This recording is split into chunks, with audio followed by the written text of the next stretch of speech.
It's the Progress Pod, a production of the Franklin County Coalition for Progress.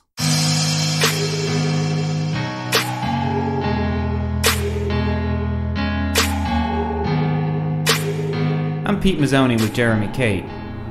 They're the people of the shadows, barely seen and rarely heard from. Many of them living on benches during the day and in encampments during the night.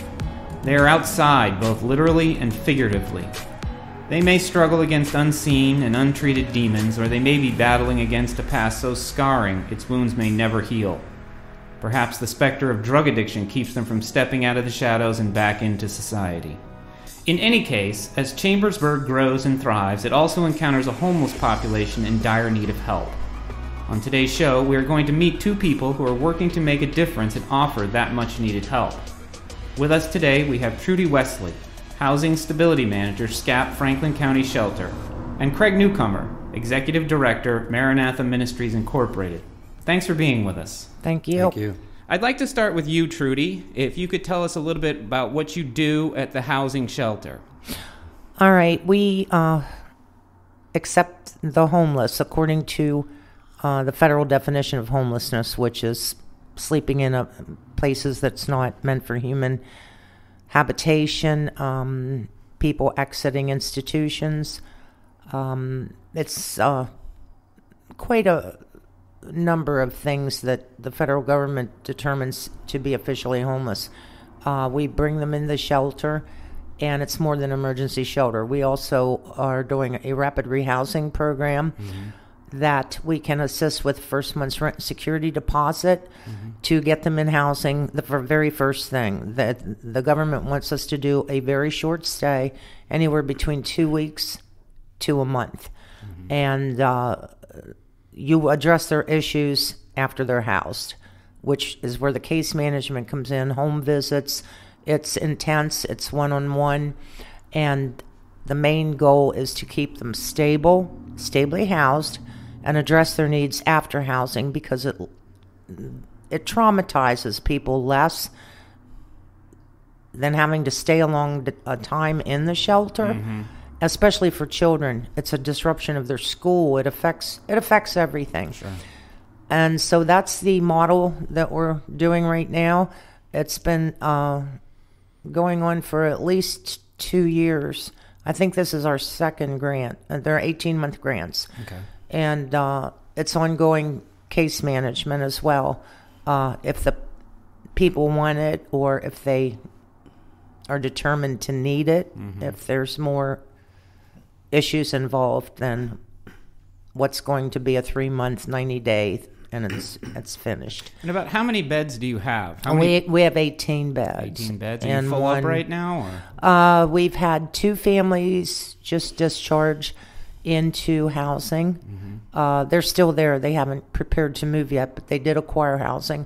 One is the family, and now we'll be prepared to take the next off of the queue. It's a 211 queue. And what's the definition of that? That is where, when you're homeless, you have to call the 211 to get into a shelter now, or they can still walk in and we can do a pre-application. And if we have the beds then available, it's to make sure that the most needy are being served first. Sure. There's about a 15-minute question by the operator, and that way they know how to assess a score. It's called a VI SPDAT. Okay. And there's one for families. There's also one for individuals. And determining the score, the higher the acuity. And they need to come first, so that they're the ones that are first served and they're more vulnerable. And you just keep going down the list. Sure. Okay. Let's go over to you, Craig, if you could tell us a little bit about what you're doing with Maranatha Ministries. Okay, so Maranatha Ministries is an umbrella company, and the Maranatha Ministries umbrella oversees the cold weather drop-in shelter, Maranatha Food Pantry, Candle Heart, which is a life recovery program, and we also oversee Homeless Matters, which is the school district. Trudy was talking earlier about the HUD definition of homelessness. Under the McKinney-Vento Act, it's completely different. that somebody that is actually living in a hotel is considered homeless. Okay. Under the HUD definitions, because they're paying for the hotel, They're not? that doesn't define them as being homeless. What are these definitions? I would like to hear it. I'd like to understand, when someone comes to you, what definitions are you reaching towards to kind of understand their situation? Well, if somebody is not living in a habitable situation, that it's not met for human habitation, then that means homeless in HUD's definitions. And some people think that maybe a hotel room is not that way either. However, if they're paying for it, they're actually paying rent. Right. So that kind of takes them out of the HUD definition that we can give them assistance for. Mm-hmm. Trudy's program receives some HUD funding, so she's bound to that. Now, the cold weather shelter that we have, we're all private funded.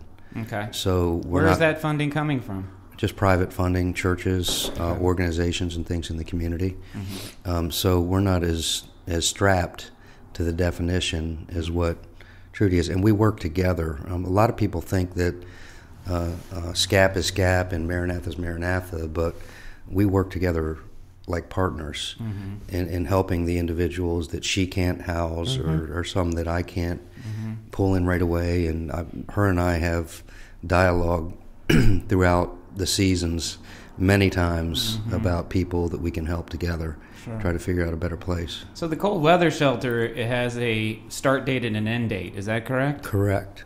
And what are those dates, and what are they kind of contingent upon? December 1st is our opening, and April 1st is our closing. Mm-hmm. And then it goes beyond that to what's called the Federal Code Blue laws. Okay. Federal Code Blue laws mean that if there's 3 consecutive days of 32 degrees or below, it constitutes Code Blue. Okay. Which then we can open earlier or close later, depending on those. Sure. So, and the reason we only operate in the winter months is because that's our mission statement. Because we were working with a gentleman back in 2003 that passed away because we couldn't find him. He was outside and he froze.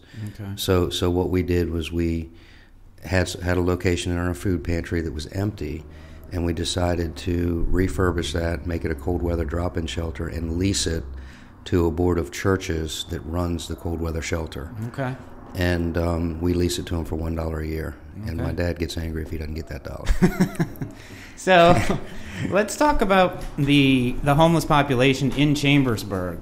I guess we'll start with you, Trudy. Okay. Tell us what you're seeing. What kind of individuals are coming and presenting needs?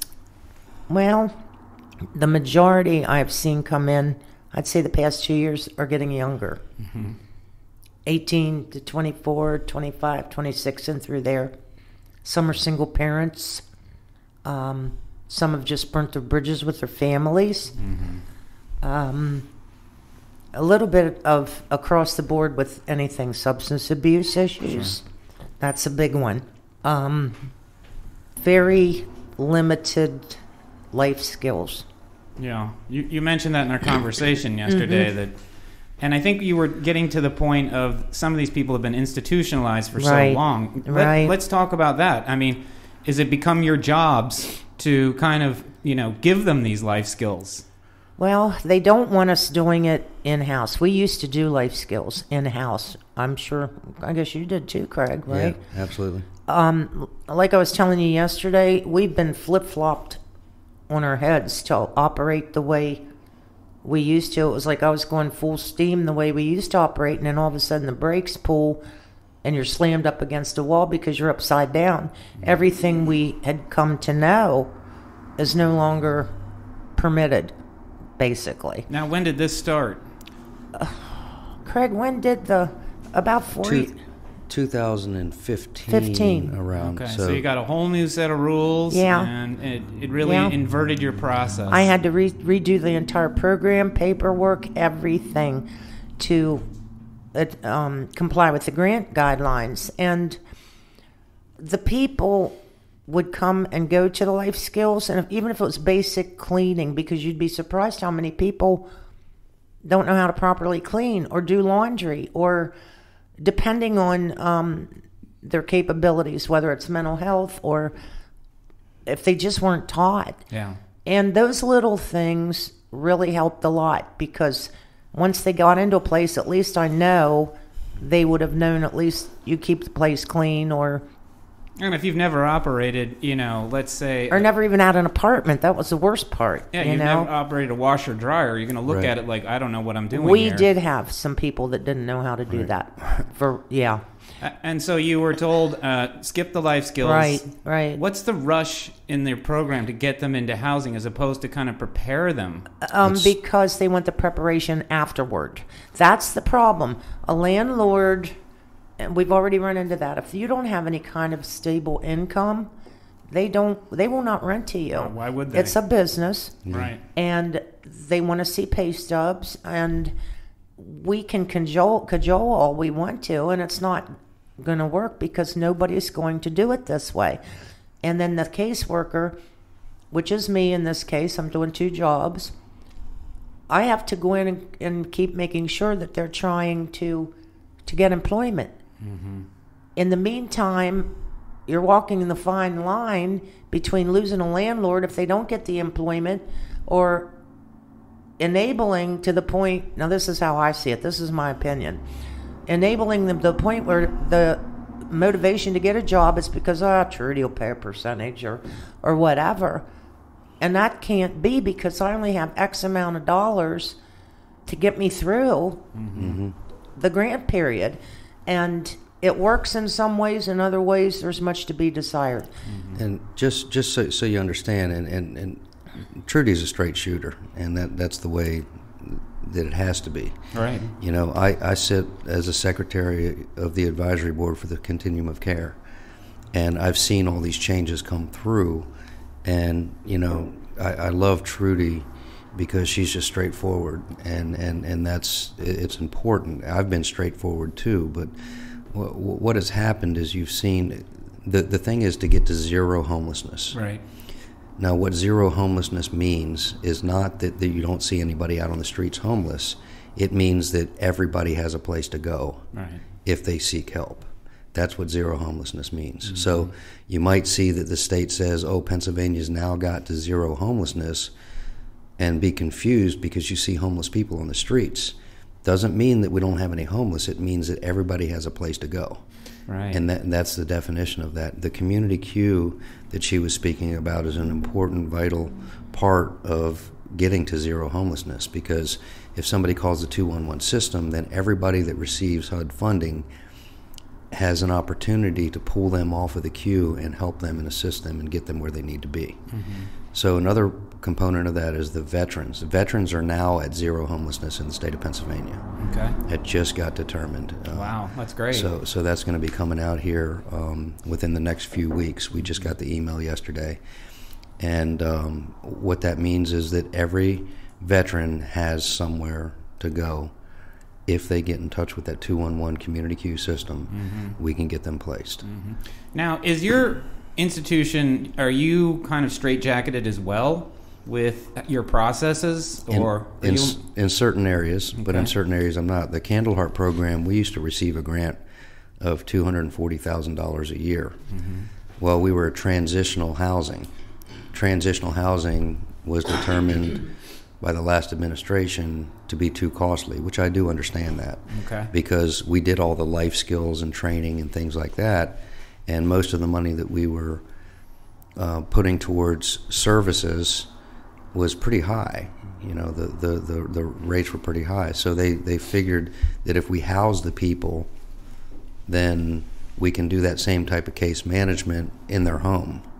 So that's why they got rid of transitional housing. We lost that grant. So we've had to adapt to losing that grant. Now we have contracts with the county for reentry for people that are coming out of prison that don't have a home plan. Mm-hmm.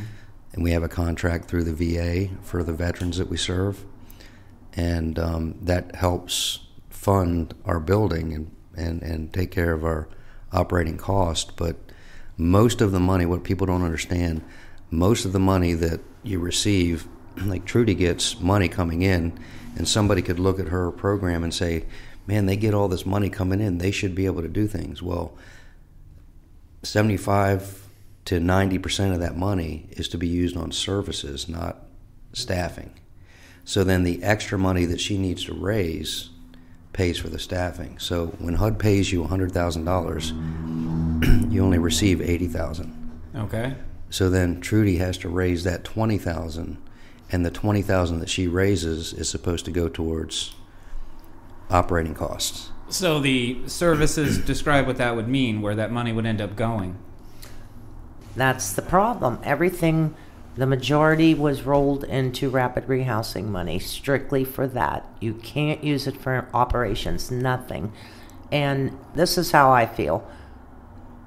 What they want all of us to do, including Craig and everybody that's involved in this and is doing it this way, it's impossible. When you don't have the manpower to pull it off, like I said, I'm one person. Right. Ideally, it should be pretty much 2 programs. The shelter, and then when you're ready to be housed, you move into the rapid rehousing program. And that's in an ideal world. And it turned everybody into cutting back staff. Right. Mm-hmm. Also, more man hours, more responsibilities for nothing, for free. Yeah, when you get into this business, it's 24/7. There's Yep. no punching in the clock and then leaving. Right. Trudy and I, at the levels that we're at, we work 24/7. I haven't received a paycheck in a year because I make sure that my staff's being paid. Because the way HUD did things, cutting back on operational costs, I just haven't received a check in a year. I'm not complaining because I'm serving the Lord and that's how I feel about it. But if I was gone and somebody was to apply for my position, there's no money to pay for the position that I do. And Trudy's in the same boat. She puts in more time than she gets paid for. It's the kind of perennial do more with less. And Right. burnout. That's another thing. You're going to lose Right. staff with burnout, you know. And like I told you yesterday, it's all outcome based. Mm-hmm. And that's the scary part. Well, they want metrics. They want numbers, something that they feel is tangible, where the intangibles of, healing people are much more complicated. Exactly. So let's talk about some of the factors that drive homelessness. Let's start out with the mental health component. As we were discussing yesterday, there's a severe lack of available services for mental health in Franklin County. So how do you go about addressing that in your individual setups?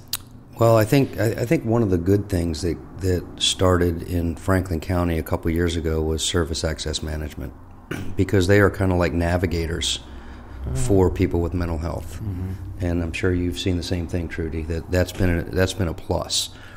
But what happens is, you have so many disconnects in the mental health community.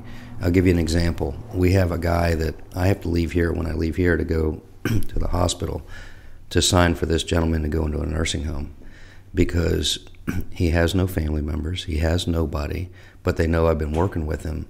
But he has had a mental health issue out on the streets for the past 5 years. Mm-hmm. And we've been unable to get him the help that he needs because he's homeless. He's not living anywhere. They can't meet him somewhere. They can't. Right. Doesn't have a phone. He's just sleeping under benches. So if they don't go out and find him, he's not going to get the mental health help that he needs. Mm-hmm. And so now he's at the point where his mind being schizophrenic and also delusional at times has put him in the hospital from a police escort. Did he injure himself, or was he a danger to someone? Or they weren't sure because he was confused. Sure. So they took him to the hospital. He's been in the hospital for a week and a half now. And they just called me. They finally got, because he received his Social Security benefits, because I walked him through that to get his Social Security benefits. Now he has an income to help with a nursing home. So now it's just a process of you've got to figure out how to navigate through the system to get these people the help that they want. So, and that brings us to something we discussed yesterday about mandatory retainment. I think you said it's a 302? 302. Right. Let's talk about that, because, this is a situation where if someone is not mentally well, they need a custodian or someone to come along and say, look, your judgment's gone. You need to go and seek services. Is this something that, should be happening? Do you agree, disagree, or? Well, yeah, but that's also has some strings to it too. Right. I mean, I tried to get a man committed a couple years ago, and because he was not a threat to himself or anybody else, nothing could happen. Well, one night he called me in the middle of the night, and he said, "Thank God trains weren't coming through at that time." He said, "I'm on the railroad tracks, and I'm going to just jump out in front of a train. I can't deal with this anymore." Right. So I contacted the police department, got my vehicle, went out looking for him. They found him, and I was able to sign a 302 at the hospital, but they were kind of pressing me because you're not a psychiatrist, you're not in the psychiatric field. But they were pushing back on taking him in. Yeah, because I wasn't a mental health certified person. So that's what we run into all the time. Trudy, you probably run into that as well, because we are not in the mental health arena as certified psychiatrists I've got a background there. I got schooling in psychology. I've been on the streets helping these people out for years. I've probably got more experience with this. Just don't have the paperwork. But I don't have the paperwork. Right. So those are some of the barriers that we run into in trying to get somebody committed. That seems like a very low standard. They're not a danger to other people or themselves. I mean, if they're schizophrenic and it's 22 degrees and they're outside, they're a danger to themselves. Right. So the relationship with the police, how do you guys work together to kind of keep the homeless community safe? They work well with us. Us too. We've always had a good relationship with them. They know me and Trudy, and they know that they can call us at any time if they have somebody, and they work really well with us. And they, it's kind of funny. Trudy's location is probably different than ours, but because we take everybody that comes through our front door at the cold weather shelter, we have an agreement with the police department that if they need to see somebody, they can stand on the mat, and if they see the person, they can ask them to come over and talk to them. Okay. But they can't take them out of our building, which they respect that. And if they have a warrant for somebody, they'll get in touch with me and communicate with me, and I'll try to help the guy with the warrant or the gal with the warrant to make sure it's taken care of. And they don't press our shelter that much, and they cooperate very well with us. That's what I can say for us. Yeah. Yep. Which brings us kind of around to the next situation for homeless people, would be drug addiction. And as we were discussing yesterday, I guess heroin is the drug of choice for the homeless. And, how do you address those situations where you've got somebody who's, clearly got a problem but reaching out? Well, the rapid rehousing program, the housing first, we have to operate now. Even before they're in any kind of rehabilitation program, they need to get into a house. Housing first says you house them first. Low barrier, not no barrier shelters, but low barrier. There's some places in, like Philadelphia, toward there, they actually have a room where you can go sleep it off, or if you're inebriated, and dump your drugs in the drawer, whatever you have. We don't want to see them, and then get them when you leave, which I find really almost humorous. Yeah. The federal government sets the drug laws. Right? The shelter is receiving federal funds. Now, can somebody explain that to me? I'm sure there's a bureaucrat somewhere with... I'm sure there could, and I wouldn't buy it either, but I'm sure I'd like to at least hear it. But, yeah. A lot of the things that we deal with, if I have somebody at my cold weather shelter that drops in, I have, through our Maranatha Ministries, and I think you do at SCAP too, we have certified recovery specialists that have been certified in the state of Pennsylvania. I'm a certified family recovery specialist, so I deal with families that are dealing with addicted people. So there's areas in our community that we can get them in for assistance. We can talk to the DA's office, or there's the drug court that would, if there's any crime involved with it, They navigate through that. There's Noah's House and Gracie's House that help out. Candleheart has, I guess, 14 of the 16 people we have there right now are in recovery. So we outsource those to PA counseling, Pyramid, Roxbury, places like that to help them with their addiction component. And then we still work on their life skills and things like that. So, and how do you kind of police that within the shelter and your cold weather shelter? How do you kind of try to keep that element out?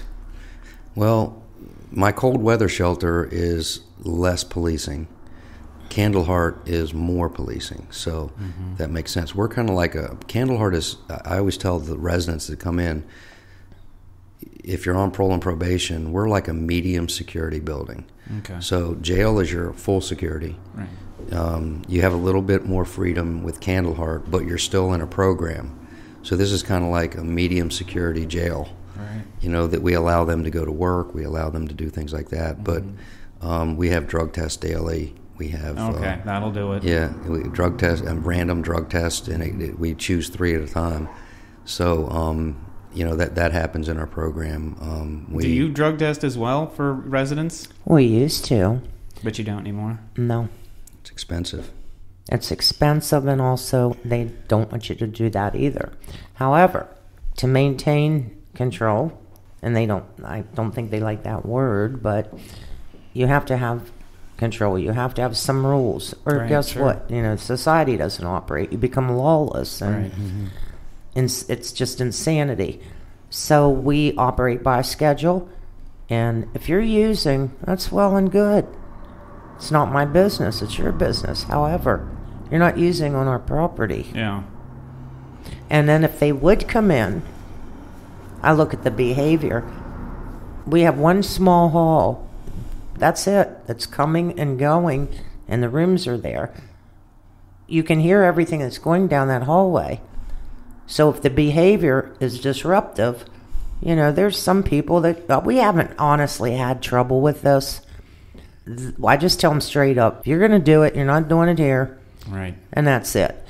But some will. I can tell if somebody's had a couple drinks. It's just such a narrow bridge to walk. What the government wants, and you're not going to get any money to continue operating, and if you don't do this, or this, and on the other side, how do you balance everything that it's fair to everybody, staff, the safety of the neighborhood, the safety of the other clients? Yeah. This is where hey, I have a right to do this, but you don't, and I have a real problem with that. Is it possible, if I could, is it possible, like the statistic you just gave us about 0% veterans homelessness in PA, it almost seems like that's what they're trying to force you to achieve. I feel like we're working ourselves out of jobs because the government they have this wondrous idea that they're going to end homelessness in 10 years. That was 20 years ago, maybe? I don't know. Their end game is to close shelters. That's what they want. I think they're... It's not going to happen. I think their end game is that statistic. Zero homelessness. They can say we have zero homeless and not really understand. But it's out of sight, out of mind. Exactly. And what happens often is the East Coast here, northern East Coast, we're the ones that lose out all the time for HUD funding as well. Why is that? Because if you do the point in time count to count all the homeless outside is done in January. Okay, the reason why is it started in California. Okay, where it's 68 degrees. We're at 68 degrees outside. So when we do our count here in the winter, there's people that we can't find because they're in a storage shed with a heater. Yeah, they're in people's backyards, in their garages, things like that. We can try to find as many as we can, but I mean, with a 1 day count. You have 1 day. We have 1 day to count this. What's the hurry? Well, they want it on 1 day of the year. That's it. So for me and Trudy and the few that go out with us, to go out and knock on every storage It's not going to happen. door to see if there's a homeless person in there. It's not going to happen. So our numbers are always lower, which shows in the HUD percentages of payout, because California gets more money than anybody, and out in the southern part of the states they get more money than anybody. But on the cold weather side of January, less money goes to all those states. And I've been speaking to Washington, D.C. about this. I've been speaking to a lot of people about this. They just will not change. Now, I did get some feedback, and they started a summer count a couple years ago from my barking. That's what you got to do. But they don't count that as a homeless count. It's just a statistic to throw out.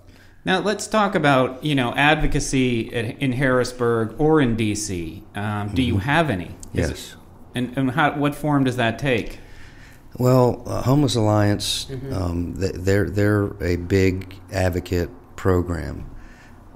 So they have days in Harrisburg, days in Washington, D.C. I've been to the Washington, D.C. one many occasions, of course. That gives me an avenue to go back home where I'm from. Sure. So I take that advantage of that one a lot. But we get to speak in Senate, get to speak in the House and things like that, and we go around and talk to all the representatives. But it's a one-day meet and greet and give all your information out and ask for their support in the HUD funding and things like that. So. But we never really get down to the nitty-gritty on what the issues are. Right, like your count issue, right, which would be revolutionary. Right. That's interesting. So they shake your hand, they smile, they say thank you, and then they go on with their day. Right. It doesn't seem like a problem people are all that really interested in solving. And it also seems like they're trying to push, as you're saying, you out of business and force you to pick up the slack. So if her shelter closed, could you handle... No. Yeah, that's the reality of it. That is the reality of it. Yeah. And we've, like I said, working in unison with SCAP and Trudy, it's a blessing to be able to be partners in what we do all the time. And a lot of the community looks at us as competition against each other, but we don't look at it that way. They do. People just automatically think we're grubbing for a penny, and that's not how we work. I don't work like that with anybody. No. You know? So let's move on to transitioning people into housing, into employment. How do you go about that? If you've got somebody, let's say they're, maybe out of an institution or something where they've got to check that box on the employment form. How do you work with them to get them employed? I'll let Trudy go first. You just opened up another can of worms. She's making a face of struggle. There are some felon-friendly employers. Very few, very low, basically service jobs. Now, by service job... dishwashing. Okay. Yeah, and we have one of the biggest issues in this county is temporary jobs. So I did mean to bring that up because you mentioned the employment agencies are kind of that was my a next, bad actor in this situation. Yeah. So let's talk about that. Yeah, so what happens is I'll give you one example that'll give you a good example of how things work. I had a gentleman come through our Candle Heart program, and he went through a temporary agency and worked at a company in this area. And when he was working for that company, he worked 84 days and got laid off. Going past 90, you have to pay them benefits and bring them on as an employee. So they told him that he did a great job, no issues with him, they're going to hire him back for a second time. So they hired him back for a second time. He went another 84 days, they laid him off again. Pernicious. So they said 3 times is a charm, because after the third time, the staffing agency can't send them back to that job if they lose their job again. It's a policy.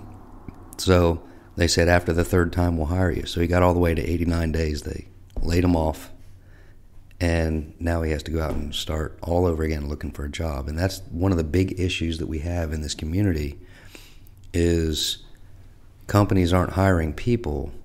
they're hiring temp agencies. Right. And you look at the unemployment numbers, that they're not really true, because people are employed, yes. They're underemployed. But they're not employed for a career. Right. They're not employed for long-term and longevity. So that must be discouraging to the people you're working with. Mm-hmm. They think they're getting there, and then they get their feet swept out, and what do? I mean, you just keep pushing them forward? I can't tell you how many people have told me, and Trudy, you've probably heard this as well, that I'm just leaving the area because there's no full-time jobs. Because they feel used. They are. Oh, they are being used. And not only that, once you get them housed, they're going to lose it. Mm-hmm. So what we were talking about yesterday about Wall Street's pushing this and all this and that, and it's bottom line greed, but they're contributing to homelessness. Mm-hmm. Like I told you, I've lived here 66 years. You went into Grove Manufacturing, like I told you yesterday, you had a job for life till you retired as an apprentice. You started out Landis Machine Company, tool company in Waynesboro. You didn't have to worry about a job. Your grandfather worked there, your father worked there, you worked there, maybe even one of your kids worked there. All that is gone because of temp agencies. Now, in full disclosure, there are some temp agencies that aren't like that. Very few. But very few. There's a few out there that try to really, and one that I can think of, and I don't know if I can mention their name. It's up to you. Yeah, Manpower. Okay. They have been an advocate of getting people hired onto companies. Mm-hmm. So they it's one of the oldest ones around, and they work to make sure that people get hired on. So that's one of the companies that I like to refer people to a lot, because they work hard in making sure that people are employable before they even place them, and then place them. So, but and there may be a few others out there that I'm not aware of, but I know that when I send somebody to Manpower, they're probably going to get a career. Do you ever send the people straight to the company? Yes. It just doesn't work? They say go to the temp agency. Well, some actually have the temp agencies inside the building. Mm-hmm. Right. There is at least one that I know of that has, and you don't get past them unless you... There are some companies that I've seen, some of the people that I work with, that if they know somebody has a good work ethic and they reach out to them and pull them in, they'll hire them from within.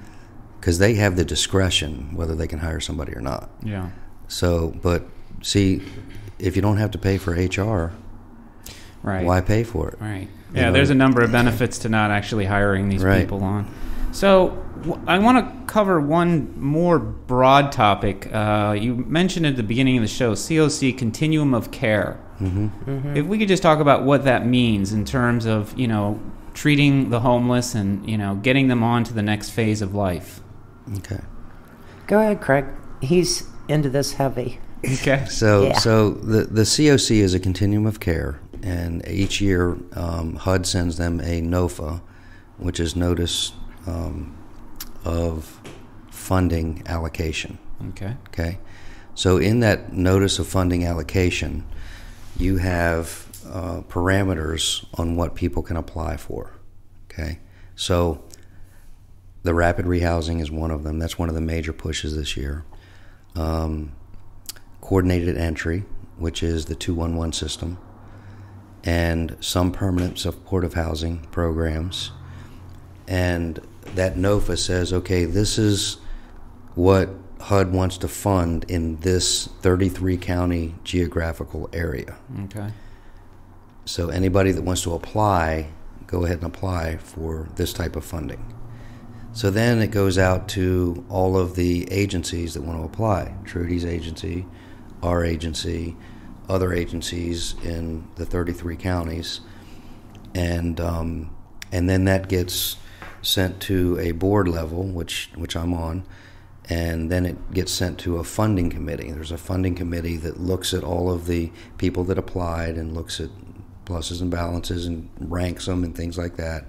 Then it has to come back to the advisory board to vote on for the whole application. There is one person that applies for it, and it's Diana T. Myers and Associates. So they apply for everybody. So we apply to Diana T. Myers, they put it all together, then they apply as a whole for all 33 different counties, which helps our strengthen our application. If I or Trudy, we can apply by ourselves, but the chances of us getting funded is a lot less because there's a master application process with all 33 different counties, which helps get our funding. And we've been pretty successful with that. That's great. All this bureaucracy, it's mind-numbing. Yeah, it is. I mean, I'm just, when you talk about these layers, I'm just seeing all this money. Just going out the window, you know, where it should be going to more direct care. And Trudy can tell you, just for us, I'm a loudmouth when it comes to the COC. I don't sugarcoat it. I tell people how I feel, and just like the conversation that we've had here today is how I am in front of all these people. I get knocked down from time to time, and I get people to tell me to shut up, but you know what? I'm fighting for the person we serve, not for us. And knowing all of this, and you know, being the co-chair for 8 different counties and advocate for 8 different counties in our regional area, I'm the chairperson for that as well. I listen. Trudy can tell you, I listen to what all of our grantees want, and I also listen to the people on the streets and what they need, and I go to bat. And I might get pushed away, might get tried to be censored, but people know that when I'm sitting at the table, they're going to hear from me. And I don't have a problem doing that. Well, you're both straight shooters, and I think that's required. Well, like I told you yesterday, the people that sit and, hey, this looks really good on paper, they're human beings. Yeah. I guess as a wrap-up question to this conversation, you know, what ideally would you need to do what you need to do? I mean, I know money's a component, of course, but would it be staff? What would it be? Yeah, more people involved with what we do, volunteer or staff. But a lot of times, and I know this is, I hate to say this, but it's true, is the money. You know, I figured we have a population of about 153,000 in Franklin County. If Trudy and I got 1,000 people each to pay $20 a month, that'd be $20,000 a month to be able to, for both, but only 1,000 people. So if we got people to donate $20 a month, that would go a long way to be able to help staff people to fight this cause. All right, so let's do something right now. You have a website you want to give out, or a place where they can go to donate or volunteer? Let's do that. Okay, I have a website that it's Crossing Crown will be releasing it next week. And it is MaranathaMinistryInc.com. And then Trudy's SCAP.org. .org. Yeah, it'll have the different service lines where you can donate. And we're always like, Craig, we have to take care of them and provide them with everything. And it's trash bags and cleaning stuff. And it's just like this every day. Disinfect, clean. Just the basic things like paper towels, all that kind of stuff. And I go for supplies, but when you have a lot of people and you have to clean and keep things. So can people just go to the shelter and drop off a donation? Craig Same needs. thing for you. What did you need? You short of for gloves. The cold weather? We were gloves, short of gloves and underwear. Was it underwear? Yeah, some underwear. Things that you'd expect just people basic. That's not even things. That doesn't understand what we do. Sure. You just automatically think people have what they have, and sometimes it's only what they have on their backs. You know. Let's give out your addresses, so if anybody does want to stop by. What is your address? Ours is 223 South Main Street in Chambersburg, and we're right up from the Capitol Theater across from Washington Street, like the 5th place up on your right. But we're open 24/7, so. And then your address, Craig? Is 195 West Loudon Street. And a lot of people just, I probably shouldn't do this, but I'm going to do it anyways. My cell phone number is 830-3487. Okay. Because I bounce around so much that if somebody calls me, I can meet them down there if I'm not there. So. Okay, great. Great. Well, listen, that's all the time we have for today, but I want to thank you both so much for coming here to discuss this important topic. I think we had a great conversation. I know I personally learned a lot. So, well, thank you. Thank you for having us. No problem. I'm going to throw it to you, Jeremy. I've got nothing. Just thanks a lot for coming. Thanks a lot for Yeah. having me. I guess I could say look for the Progress Pod at progresspod.org and send us an email with show ideas or anything you'd like to talk about with us, progresspod@gmail.com. All right. Thanks. Thank you. Thanks.